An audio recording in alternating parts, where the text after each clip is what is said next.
విశ్వ హిందూ పరిషత్ ఆధ్వర్యంలో నిర్వహిస్తున్న ప్రఖండ స్థాయి భగవద్గీత కంఠస్థ పోటీల్లో విజేతలను ఈ నెల 15వ తేదీన జరిగే జిల్లా స్థాయి పోటీలు, ఈ నెల 25వ తేదీన విజయవాడలో జరిగే రాష్ట్ర స్థాయి పోటీలకు ఎంపిక చేస్తున్నట్లు జిల్లా అధ్యక్షులు రవిశంకర్ పట్నాయక్ తెలిపారు. విశ్వ హిందూ పరిషత్ రామారావుపేట, సూర్యారావుపేట ప్రఖండ ఆధ్వర్యంలో స్థానిక గాంధీనగర్ మున్సిపల్ స్కూల్లో భగవద్గీత 11వ అధ్యాయం విశ్వరూప సందర్శన యోగంపై కంఠస్థ పోటీలు నేడు విజయవంతంగా జరిగాయని రామారావుపేట, సూర్యారావుపేట ప్రఖండ ఇన్ఛార్జీలు శ్రీకృష్ణవాణి, ఉదయ భానోజీరావులు అన్నారు. వివిధ పాఠశాలల నుండి సుమారు 130 మంది విద్యార్థులు పాల్గొన్నారని అన్నారు. విజేతలకు మెమంటోలు, అందరికీ ప్రశంసా పత్రాలు అందజేశామని అన్నారు. విహెచ్పి జిల్లా అధ్యక్షులు రాజమహంతి రవిశంకర్ పట్నాయక్ మాట్లాడుతూ, విహెచ్పి ఆధ్వర్యంలో ప్రతి ఏటా ఈ పోటీలు ప్రఖండ మరియు జిల్లా స్థాయిలో నిర్వహించి విజేతలను రాష్ట్ర స్థాయి పోటీలకు ఎంపిక చేస్తున్నామని అన్నారు. జగన్నాథపురం ప్రఖండ సామా పబ్లిక్ స్కూల్లో డిసెంబర్ 8వ తేదీన జరుగుతుందని, శ్రీ రామకృష్ణ పబ్లిక్ స్కూల్లో జిల్లా స్థాయి పోటీలు డిసెంబర్ 15న జరుగుతాయని భానోజీరావు తెలిపారు. పట్నాయక్ మాట్లాడుతూ, జనవరి 5న విజయవాడలో హైందవ శంకారావం సభకు హిందువులు అందరూ మద్దతు పలకాలని, పేర్లు రిజిస్ట్రేషన్ చేయించుకోవడం ద్వారా అధిక సంఖ్యలో హిందూ సభ్యులు సుమారు 1 కోటి పేర్లు రిజిస్ట్రేషన్ జరుగుతున్నాయని అన్నారు. గరిమెళ్ల అన్నపూర్ణయ్య శర్మ మాట్లాడుతూ, పిల్లలు పెద్దలు అందరిలో సంస్కారాన్ని నింపుతుంది భగవద్గీత అని అన్నారు. మద్దూరి శ్రీరామచంద్రమూర్తి విజేతలకు సర్టిఫికెట్లు అందజేశారు. న్యాయ నిర్ణేతలుగా శ్రీకృష్ణవాణి, శ్రీదేవి, లక్ష్మణ శాస్త్రి, దుర్గాప్రసాద్, గరికపాటి మాస్టారు, రవిశంకర్ పట్నాయక్, లక్ష్మణ శాస్త్రి, ఎన్ సునీత వ్యవహరించారు. కార్యక్రమంలో ఉదయ భానోజీరావు, గోవిందరాజు, విద్యార్థుల తల్లిదండ్రులు, రత్నప్రసాద్ తదితరులు పాల్గొన్నారు. శ్రీమద్ భగవద్గీత కంఠస్థ పోటీలు ప్రతి సంవత్సరంలాగే ఈ సంవత్సరం కూడా ఇక్కడ గాంధీనగర్ మున్సిపల్ హై స్కూల్లో నిర్వహించడం జరిగింది.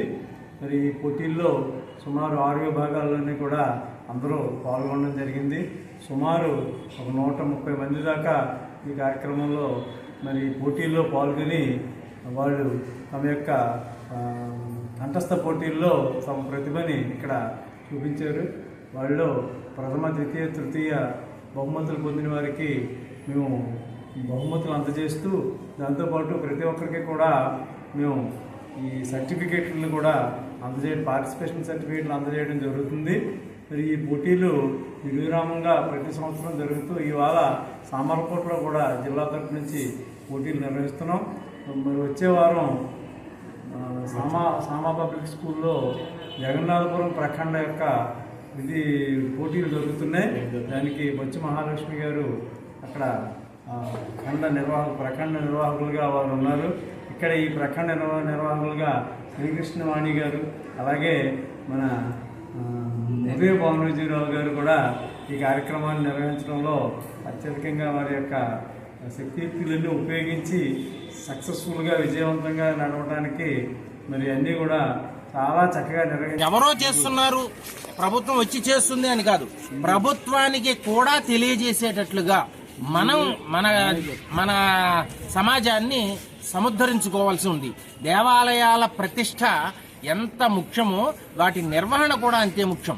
వాటిలో ఉండేటటువంటి లోపాలని మనం మార్చుకుంటూ హిందూ దేవాలయాలని మాత్రమే కొంచెం తక్కువగా చూడడం, లేదా వాటి ఆదాయాన్ని పక్కదారి పట్టించడం జరుగుతోంది. అలా జరగడానికి వీల్లేదు. ఖచ్చితంగా హిందూ దేవాలయాలలో హిందువులు మాత్రమే ఉద్యోగాలలో ఉండాలి.